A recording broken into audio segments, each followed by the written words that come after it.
we're talking about children teething issues. So, first of all, what are the teething challenges that we face as a parent? Well, there are challenges like excessive drooling, flushing of the cheeks, flushing of the gums, swollen red gums. Sometimes there'll be red, bloody blisters formation inside the mouth, and on the gum pads, we would see sometimes the children would stop refusing to eat. There'll be low appetite. They will have some kind of irritability, and they will start rubbing their cheeks, their ears. There'll be rashing, there'll be skin flushing, and there'll be a lot of crankiness and fussiness, and you'll find your little ones always putting their fingers in their mouth. Well, these are some common challenges we as a parent might face while the children are teething. Not all children are same, so we need to bear in mind that not every child will go through the similar issues, but then these are few of the very common symptoms. Now, there's a myth associated with teething which commonly comes through is, oh, my child is having fever, oh, my child is having diarrhea, oh, my child is having runny nose or coughing. If somebody generally passes by us and sees, oh, your child's got their fingers in their mouth and they're drooling, are they teething? But of course. And some challenges that we face is, oh, my child is not teething and the peers are all teething. You know what's happening? He's already 9 months, he's already 10 months, he's already 11 months. How come my child is not yet teething wherein all the other kids around us are teething? So these are few things and important pointers which I'll be shortly talking about. So now the little symptoms that I just recently spoke to you about is something very commonly experienced by our children, and it just makes us as a parent very anxious. But then certain symptoms associated with fever, diarrhea, runny nose, well, so when I said there's a myth associated with it, well, there is an indirect connection to it. So yes, my child may suffer from all these symptoms, but then when it comes to diarrhea or infection, does not necessarily mean it's that my child is teething. But then again, the connection is when the child is going, touching their fingers here and there, putting their hands here and there, and then bringing the fingers and putting them in their mouth, we are actually introducing and contaminating the area.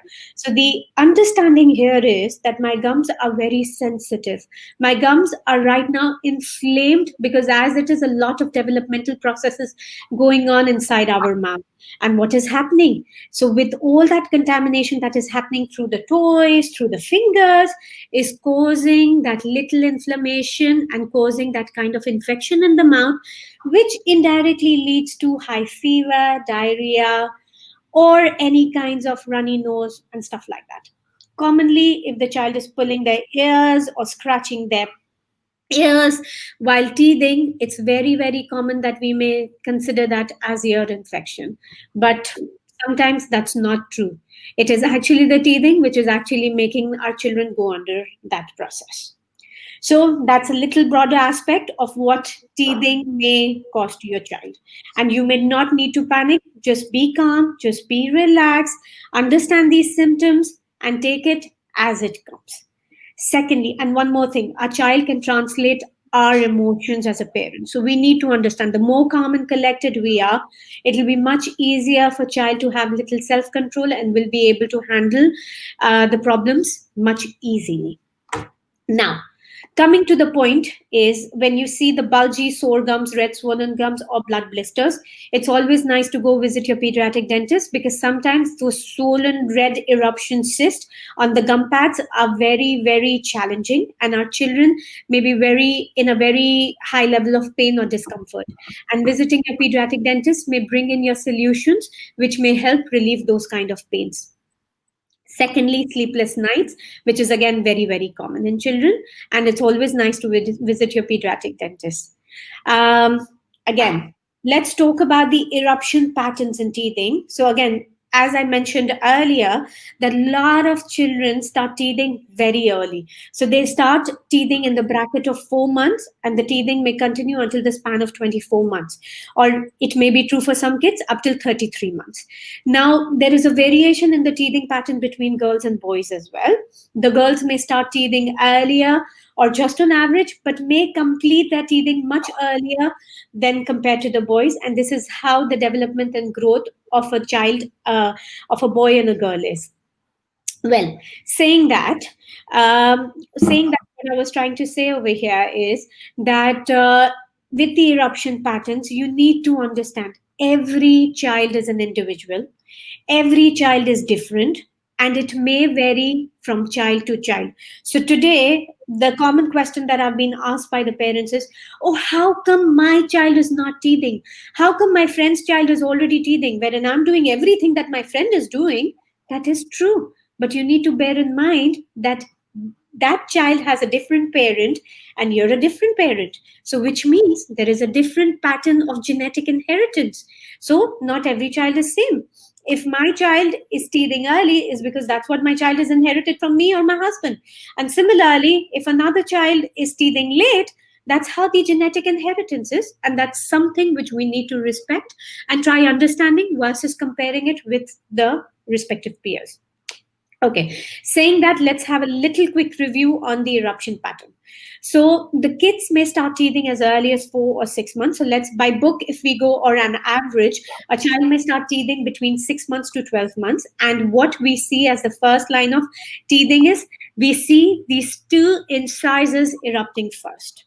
Okay, followed by that, we see in the span of 9 to 16 months, the first two incisors coming through. So after the bottom incisors, the second teeth in line to come through are the upper two first incisors, which is in the span of 6 to 16 months, you may get these four top and bottom teeth coming through, which are called your central incisors. Followed by that, we're going to get a second set of incisors coming through, which is going to be in the span of 16 months to 23 months.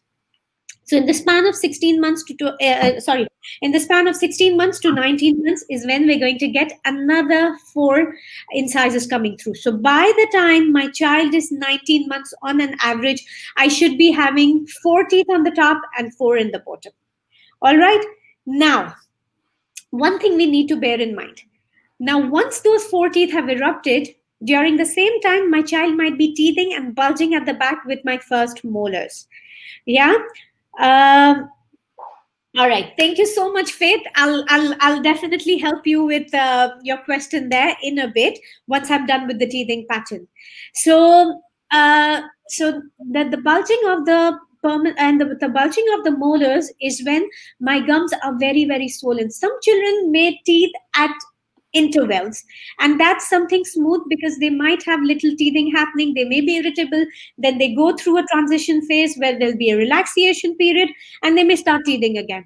But some children who start teething late might have so many teeth coming through at the same time. And those are the children who might be facing the major challenges. And of course, the parents will be facing the major challenges as well. And they might be going through a lot of pain and discomforts and irritability and itching in their mouth. So after the incisors are out or around the same time, so you're not getting a canines coming through now. You're getting the teeth behind it coming through, which is your first baby molar, or we call it as alphabet D, which is the third teeth in the row to come through. So now the bulges are there, the teething starts coming through, followed by the first primary molars. Then comes the canine, and that's where, Faith, your question comes in. Yes. So the canines are the fourth teeth in the row, which comes through. And what happens is that the canines are the longest teeth in the mouth, and they are actually the guiding factors. And when they cut through the gum pads, the amount of pain and irritability is way, way more or higher than anything else. And the children may face quite many challenges. And henceforth, I will be talking about remedies shortly, and I'll tell you what all you can do at home in order to relieve your little ones from that discomfort. Right? So canines are very crucial teeth in our mouth, and that is the fourth set of teeth coming through, and then which is around the ages of 16 to 23 months. Then followed by canines, or around the same time, if you're an early teether, between 22 and 24 months, you might get your last molars coming through, which is the last set of the teeth. So you're looking at 10 teeth on the top and 10 teeth in the bottom. Okay. And so which is altogether 20 teeth in your mouth. right? But what happens is that some children may be delayed and they may not get their teeth coming through, as which is very true in cases of boys, might be 33, 34 months. That's when they will complete the entire set of 20 teeth coming through. Now, the challenge that I've spoken about earlier that parents face is that, oh my God, my child is already walking, my child is already talking, but unfortunately, he's 1 year and there are no teeth coming through. Do not worry, parents. Let me reassure you on this point. This is something very, very important. Every child is different. Their genetic inheritance is different, and they may have inherited that from yourself or husbands or whoever, right? So the thing is that a safer zone is until 16 months. If your child is yet not teething beyond 16 months, that is when the bell should ring. That is when I should get alert, and I should be like, oh my God, now my child is not teething, he's already 16 months. So in the bracket of 16 to 18 months is when I definitely recommend you going and seeing your respective pediatric dentist and get a little consult on it, and I'm sure they will be able to reassure you and guide you on those lines. Yeah, perfect. Moving towards the remedies that we can do. Ideally, let's try avoiding the medicines as much as we can. But then again, there is no rocket science to it. There is no hard and fast rule to it. Sadly, if we have to take it, we have to take it, because there are children who have super sleepless night. They go through bad dreams. They go through the irritability. And as a parent, me being a mother myself, understand that it's really not easy. It's really not easy. So what we need to do is, there are a few pointers that I would like to share. Let's talk about home remedies, followed by few medicines that can be casually used without harming your little ones. So, number one, it could be cold fruits. There are little squishy bags that come. They're net bags, which you can buy in any baby stores, and you can put some bananas or apples and let them crush onto it. So if your baby is too small, so the harm of them swallowing it is reduced, and they can enjoy the juices and calm it. Try using chilled fruits, so it can give a little numbness to the area and the child can enjoy it. Thirdly, you can use chilled refrigerated teethers. You can use chilled gauzes. You can put them in the refrigerator overnight, and then you can massage the gum pads nicely so your little ones can feel a bit relieved. You know, there are teething biscuits available in the market as well. You can put a little ribbon around the teething biscuits and put it around the wrist of your little ones, so they can, whenever, like, as a playful, they can keep holding on and they can chew onto it.